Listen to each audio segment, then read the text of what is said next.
Hi అండి, నమస్తే. కథావాణికి స్వాగతం. పెబ్బిలి హైమావతి గారు రచించిన మనుషులు మమతలు అనే నవలని ధారావాహికంగా వింటున్నాం కదండి. ఈరోజు 11వ భాగం వినేద్దామా? నీ పెళ్ళి ఎంతో ఘనంగా చేయాలని ఎన్నో కలలు కన్నారు నాన్నగారు. ఆయన కలలన్నీ కళ్ళలు చేసావు కదమ్మా. అసలు అతనెవరు? మన కుల కాదు, మన ఊరివాడు కాదు, కనీసం నీ క్లాస్మేట్ అయినా కాదు. 18 ఏళ్ళు కని పెంచి పెద్ద చేసిన తండ్రి ప్రేమను, ఆశాపాశాలను తృణప్రాయంగా ఎంచి అలా చేసేందుకు నీ మనసు ఎలా ఒప్పిందమ్మా అని అడిగారు జగన్నాథం గారు బాధగా. ఆ సంఘటన జరిగి 50 ఏళ్ళైనా ఆయనకు నిన్నో మొన్నో జరిగినట్లు ఆ బాధ ఇంకా పచ్చిగానే ఉంది. అదే నేను చేసిన తప్పన్నయ్య. నువ్వన్నట్లే అతడు నా క్లాస్మేటు కాదు, ఏమీ కాదు. అతని పేరు రాజారావు. కలెక్టర్ ఆఫీసులో గుమస్తాగా చేసేవాడు. మా గురువుగారితో పాటు నేను వెళ్ళే కచేరీలకి అతడు వచ్చేవాడట. ఒకసారి నా పాట విని ముగ్ధుడయ్యాడు. అప్పటి నుండి నా ప్రతి కచేరీకి వచ్చేవాడని చెప్పాడు. ఆ తర్వాత మా కచేరీ అయ్యాక మమ్మల్ని కలిసి పలకరించి అభినందించి వెళ్ళసాగాడు. తర్వాత అతడు నన్ను ఒంటరిగా, అంటే మా గురువుగారు లేని సమయంలో వచ్చి కలిసి మాట్లాడేవాడు. నేను మొదట్లో అలా మాట్లాడేందుకు జంకేదాన్ని. మా గురువుగారు చూసినా, నాన్నగారికి తెలిసినా ఊరుకోరని, నాతో మాట్లాడే ప్రయత్నం చేయవద్దని చెప్పాను. కానీ అతడు వినిపించుకోకుండా నన్ను కలవడమే కాకుండా నేనంటే తనకి చాలా ఇష్టమని, నేను లేకుండా బ్రతకలేనని చెప్పడం మొదలుపెట్టాడు. నేను కాదని చాలా గట్టిగా చెప్పాను. అతడు మా కాలేజీ అయ్యే సమయానికి గేటు దగ్గరకు వచ్చేవాడు నన్ను కలిసేందుకు. నాకు ఎవరైనా చూస్తారేమోనని మొదట్లో చచ్చేంత భయంగా ఉండేది. కానీ క్రమేపీ నేను కూడా అతడి ఆకర్షణలో పడిపోయాను. పెళ్లి దాకా వచ్చేసరికి కులం పెద్ద అడ్డంకిగా కనిపించింది నాకు. ఆ మాటే అతడితో అన్నాను. నా మాటని అతడు కొట్టిపారేశాడు. పెళ్లికి ముందు ఈ కులాల సంగతి మన ఇంట్లో తెలిస్తే మా ఇద్దరిని విడదీస్తారని అన్నాడు. అదే పెళ్ళైతే ఇంకేమీ చేయలేరని గట్టిగా చెప్పి ఒప్పించాడు. నేను సరేననక తప్పలేదు. తీరా పెళ్ళయ్యి ఇంటికి వచ్చాక కానీ అర్థం కాలేదు నాకు. నాన్నగారు ఆదరించడం అనేది జరిగే పని కాదని. రాజారావు నన్ను ఓదార్చి ధైర్యం చెప్పి తన వెంట వాళ్ళ ఇంటికి తీసుకువెళ్ళాడు. వాళ్ళది షెడ్యూల్డ్ క్యాస్ట్ అని నాకు తెలుసు, కానీ మన ఇంటి జీవన విధానానికి వాళ్ళ జీవన విధానానికి చాలా తేడా ఉంటుందని అక్కడికి వెళ్ళేదాకా తెలియలే లేదు నాకు. ప్రేమ వివాహం అంటే కథల్లో చదివినట్లు, సినిమాల్లో చూసినట్లు ఎంతో హాయిగా మనోహరంగా ఉంటుంది జీవితం అనుకున్నాను. కానీ ప్రాక్టికల్గా జీవితంలోకి అడుగుపెట్టాక కానీ తెలియలేదు జీవితం అంటే ఏమిటో. సినిమాల్లో అయితే ప్రేమకు పెళ్లితో శుభం కార్డు పడిపోతుంది, కానీ జీవితంలో అక్కడి నుండే మొదలవుతుంది అసలు కథ. మా అత్తామామలకి తమ కొడుకు ఇలా కులాంతర వివాహం చేసుకున్నందుకు కొంచెం కినుకుగానే ఉంది.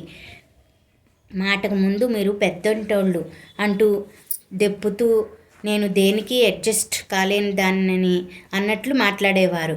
మన ఇంట్లో చీకు చింత లేకుండా పువ్వులా పెరిగిన నేను అక్కడికి వెళ్ళాక ముళ్ళ కంచెలో చిక్కుకున్నట్లయింది నా పని. మా పెళ్ళైన కొత్తలో రాజారావు నన్ను బాగానే చూసేవాడు. అదే కొంచెం ఊరటగా ఉండేది నాకు.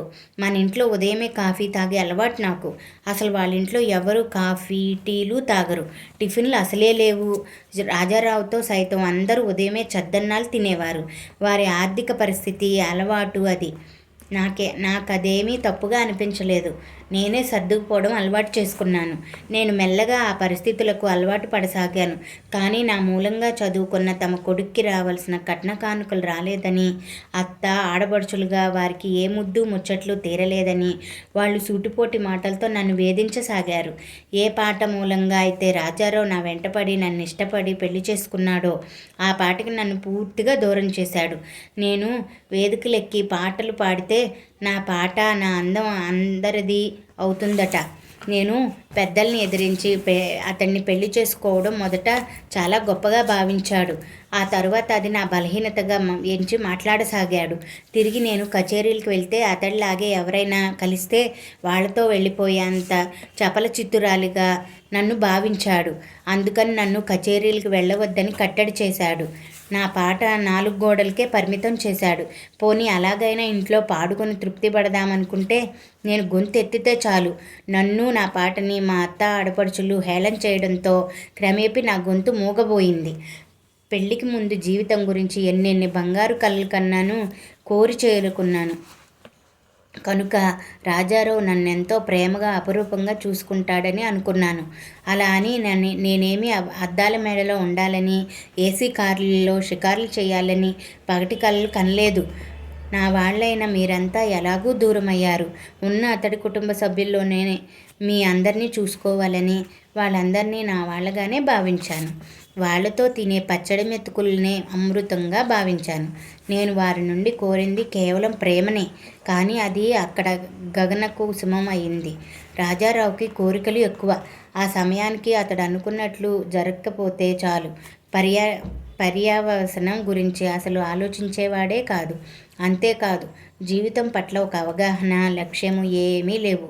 తాత్కాలిక ఆనందం కోసం ప్రాకులాడేవాడే కానీ జీవితం అంత ఆనందంగా గడపడానికి ఏం చేస్తే బాగుంటుందన్న ఆలోచనే అతడికి లేకపోయింది.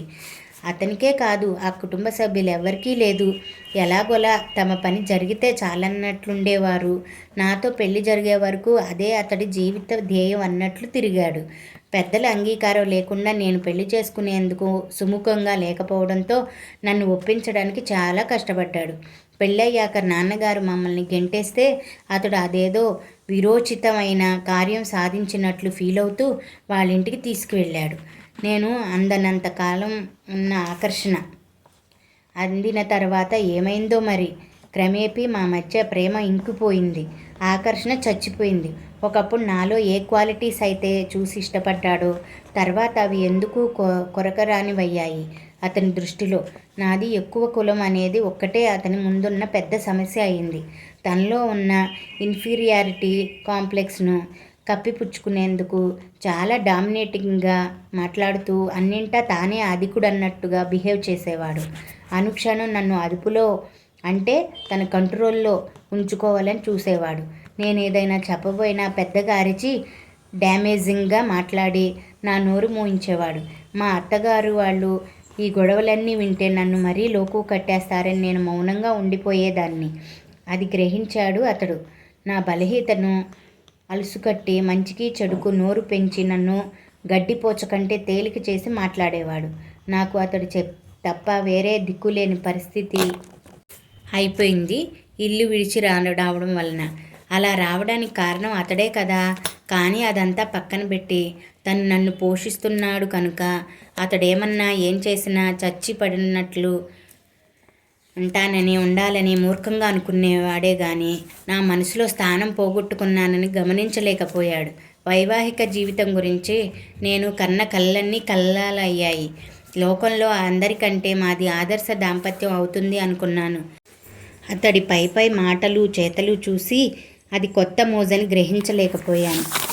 ప్రేమించి పెళ్లి చేసుకున్నామున కనుక మా మధ్య ప్రేమానురాగాలు వాడని పూలులా నిత్యం పరిమళాలను వెదజల్లుతాయని ఎన్నో కలలు కన్నాను. కానీ కలలు వాస్తవానికి హస్తిమాసకాంతరం తేడా ఉందని చాలా ఆలస్యంగా తెలుసుకున్నాను. అలా అని ప్రేమ వివాహాలన్నీ మా పెళ్లిలాగే అవుతాయని కాదు. ఆర్థికంగా, సామాజికంగా మన కుటుంబాల మధ్య ఉండే వ్యత్యాసాలకి వారి మనసుల్లోని అత్యాశలు అగ్నికి ఆజ్యం తోడైనట్లు అయ్యింది. నిత్యం కలహాలతో మా కాపురం గడవసాగింది. ఆ సమయంలో నేను నెల తప్పాను. అది తెలిసాక రాజారావులో కొంచెం మార్పు వచ్చింది. నన్ను కొంచెం ఆదరంగా చూడటం మొదలుపెట్టాడు. అతడు నన్ను అలా చూడటం, మా అనుబంధం గట్టిపడటం మా అత్తామామలకు, ఆడపడుచులకు కంటగింపుకయింది. ఒకసారి అతడు మంచి మూడ్లో ఉండగా మీ అందరినీ చూడాలని ఉందని ఒకసారి నన్ను చోడవరం తీసుకువెళ్ళి మీ అందరినీ చూపించమని అడిగాను. అతడు ససేమేరా వీల్లేదన్నాడు. వాళ్ళు వద్దు పొమ్మని తరిమేశాక సిగ్గు లేకుండా ఇంకా ఏ ముఖం పెట్టుకుని వెళ్తావు అక్కడికి అన్నాడు. ఎంతసేపు తన మాట, తన ఆలోచనే కానీ నా మనసులోని కోరికలేమిటో, నా ఆలోచనలు ఎలా ఉన్నాయి ఏనాడు తెలుసుకునే ప్రయత్నం చేయలేదు. అతన్ని మరింత రెచ్చగొడుతూ మా అత్తగారు ఎంత లేనోళ్ళైనా ఆడపిల్ల కడుపుతో ఉందంటే ఇంత చలిమిడైనా తెచ్చి ఒళ్ళో పెడతారు. అంతేగాని ఇలాంటి పుట్టింటోళ్ళని ఎక్కడా చూడలేదు. పెళ్ళే వెళ్ళిన దాన్ని గుమ్మంలోంచే గెంటేశారు. పెళ్ళై 3 సంవత్సరాలైనా చచ్చిందో బ్రతికిందో చూడనే లేదు. అసలు వాళ్ళు కన్నోళ్ళ కసాయోళ్ళ అంటూ తిట్ల పంచాంగం విప్పింది. అయినా నేను మనసు చంపుకోలేక పోనీ మా ఇంటికి వద్దు, గోవాడ షుగర్ ఫ్యాక్టరీలో మా చలపతన్నయ్య పనిచేస్తున్నాడు. ఒక్కసారి అక్కడికి తీసుకెళ్ళండి, దూరం నుండి అయినా చూసి వచ్చేస్తాను అని ప్రాధేయపడ్డాను. అయినా రాజారావు గుండె కరగలేదు. నిండు మనిషిని అనే కనికరం కూడా లేకపోయింది అతడికి. ఎప్పట్లాగే తన అరుపులతోనూ కేకలతోనూ కర్కశంగా నా కోరికను అణిచిపారేశాడు. దాంతో నా మనసు పూర్తిగా విరిగిపోయింది. జీవితం మీద పూర్తిగా విరక్తి కలిగింది. ఎందుకు బ్రతుకుతున్నానో తెలియకుండా నిస్సారంగా రోజులు గడపసాగాను. ఇంతలో పులి మీద పుండ్రులా మా అత్తగారికి వేలు విడిచిన తమ్ముడెవరో ఇల్లు వెతుక్కుంటూ వచ్చాడు. అతడు బొంబాయిలో ఏదో ఎక్స్పోర్ట్ బిజినెస్ చేస్తున్నాడట. ఒక్కతే కూతురని, బాగా సంపాదించాడని వాళ్ళ మాటల్లో అర్థమైంది నాకు. వాళ్ళల్లో చదువుకున్న వాళ్ళు ఆ రోజుల్లో చాలా తక్కువగా ఉండేవారు. రాజారావు చదువుకున్నాడు కనుక అతన్ని బొంబాయి తీసుకువెళ్ళి తన కూతుర్నిచ్చి పెళ్లి చేసి తన బిజినెస్ చెప్పాడు. దాంతో అసలే ఆశబోతులైన మా అత్తామామలకి కొడుకు ద్వారా వచ్చే డబ్బుతో తామెంతో దర్జాగా బ్రతకవచ్చని, ఆడపిల్లలకు మంచి సంబంధాలు చూసి పెళ్లి చేయొచ్చని ఆశ కలిగింది. కానీ వాళ్ళ సుఖ సంతోషాలకు నేను పెద్ద ఆటంకంగా కనిపించాను. ఆ మాటే అతడితో అన్నారు వాళ్ళు. ఇది కూడా ఒక పెళ్ళైనా, గుడిలో పెళ్ళికి సాక్ష్యమా పాడా, దాని ముఖాన ఎంతో కొంత డబ్బు కొట్టి ఆ పీడ వదిలించుకుందాంలేండి అన్నాడు భరోసాగా. ఆ మాటలు వాళ్ళకి చాలా నచ్చాయి. అతడు 4 రోజుల పాటు ఏవో బిజినెస్ వ్యవహారాలున్నాయని మా ఇంట్లోనే ఉండిపోయాడు. విలువైన కానుకలెన్నో తెచ్చి రాజారావుకి, అతడి తల్లిదండ్రులకు, చెల్లెళ్లకు ఇచ్చాడు. వాళ్ళని చూసి పొంగిపోవడమే కాదు, అతడేం చెప్తే అది చేయడానికి సిద్ధమైపోయారు. రాజారావు ఆఫీస్ నుండి వచ్చాక అతన్ని బయటకు తీసుకుని వెళ్ళి రోజు బార్లో సిట్టింగులు పెట్టి తన దారికి తెచ్చుకున్నాడు. పాపపుణ్యాలు, మంచి చెడ్డల ఆలోచనలు రాజారావులో పూర్తిగా నశించేలా చేశాడు. నిజానికి రాజారావు నన్ను మనస్ఫూర్తిగా ప్రేమించి ఉంటే నన్ను ఇలాంటి బాధలకు గురి చేసేవాడు కాదు. ఎంతసేపు తన మాట నెగ్గాలనే తప్ప నేనేం కోరుకుంటున్నాను, ఎలా ఉంటే మేమిద్దరం ఆనందంగా ఉండగలం అని ఒక్కనాడు ఆలోచించలేదు. ఏదో తాత్కాలిక వ్యామోహంతో అది ప్రేమనుకుని పెళ్లి చేసుకోవడం ఒక ఘనకార్యంలా భావించాడే కానీ భార్యాభర్తల బంధంలోని మాధుర్యం గురించి, పవిత్రత గురించి కొంచెం కూడా ఆలోచించలేదు. నేతి బీరకాయలోని నెయ్యి చందన ప్రేమలోనే మా దాంపత్యాన్ని చాలా సులభంగానే వదిలేసుకునేందుకు సిద్ధపడ్డాడు. నిండు చూలాలైన నన్ను వదిలి వెళ్లేందుకు కొంచెం కూడా వెనుకాడలేదు. అతడితో గడిపిన 3 ఏళ్ళు సాంసారిక జీవితం నాకు 100 ఏళ్లకు సరిపడా చేదు అనుభవాన్ని మిగిల్చింది. నీకు నాకు ఎలాగూ సరిపడటం లేదు. ఇంకా మనం కలిసి ఉండడంలో అర్థం లేదు. అందుకే విడిపోవడం మంచిది అనుకుంటున్నాను నేను. నువ్వు కావాలనుకుంటే నీ వాళ్ళ దగ్గరకు వెళ్ళిపో అంటూ చేస్తున్న గవర్నమెంట్ ఉద్యోగానికి రాజీనామా చేసి నా చేతిలో కొంత డబ్బు పెట్టి నిర్దాక్షిణ్యంగా నన్ను వదిలి తన వాళ్ళందరినీ తీసుకుని బొంబాయి వెళ్ళిపోయాడు. ఒకనాడు మీ అందరినీ చూడాలని ఉందని ప్రాధేయపడితే కాదు పొమ్మన్నాడు. ఇప్పుడు కావాలంటే వెళ్ళమంటున్నాడు. మీరు నన్ను ఇంట్లోకి రానివ్వరని తెలిసి కూడా నా కర్మకి నన్ను వదిలేసిపోయాడు. అది అతడికి నాపై గల ప్రేమ.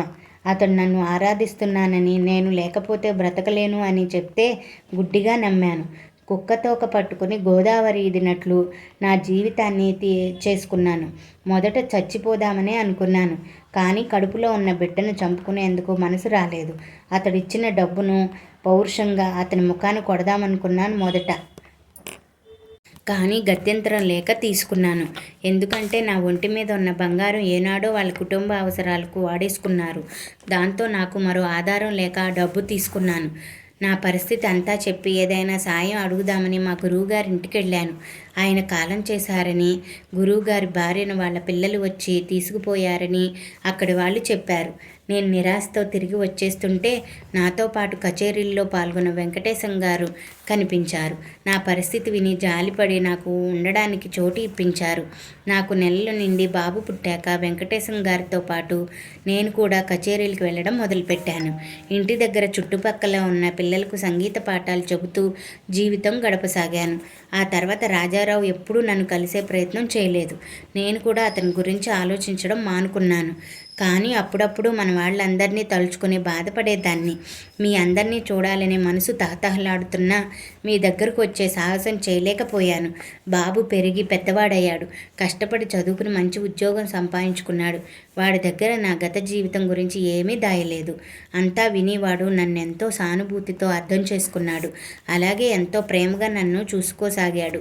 వాడి నీడలో నా జీవితం సుఖంగా వెళ్ళి మారిపోతుందని ఆశపడ్డాను. అయితే ఆ దేవుడికి ఎందుకనో నా మీద కొంచెమైనా కనికరం లేకపోయింది. మా మనోజ్ఞకి పుట్టు వెంట్రుకలు తీద్దామని తిరుపతికి వెళ్ళాము. పాపకి తలనీలాలు ఇచ్చాక దైవ దర్శనం చేసుకుని తిరుగు ప్రయాణం అయ్యాము. దురదృష్టవశాత్తు పేమెంట్ మీద నడుస్తున్న మా పైకి అదుపు తప్పిన లారీ దూసుకొచ్చింది. డివైడర్ను గుద్ది మా పైన పడిపోయింది. నా కొడుకు కోడలతో పాటు చాలామంది అక్కడికక్కడే చనిపోయారు. అదృష్టమో దురదృష్టమో నా మనవరాలు మనోజ్ఞ నేను మాత్రం మిగిలిపోయాము. ఇంతటితో 11వ భాగం సమాప్తం అండి. మిగతా నవలను రేపటి భాగంలో తెలుసుకుందామా? Thank you for watching. Please subscribe for more stories.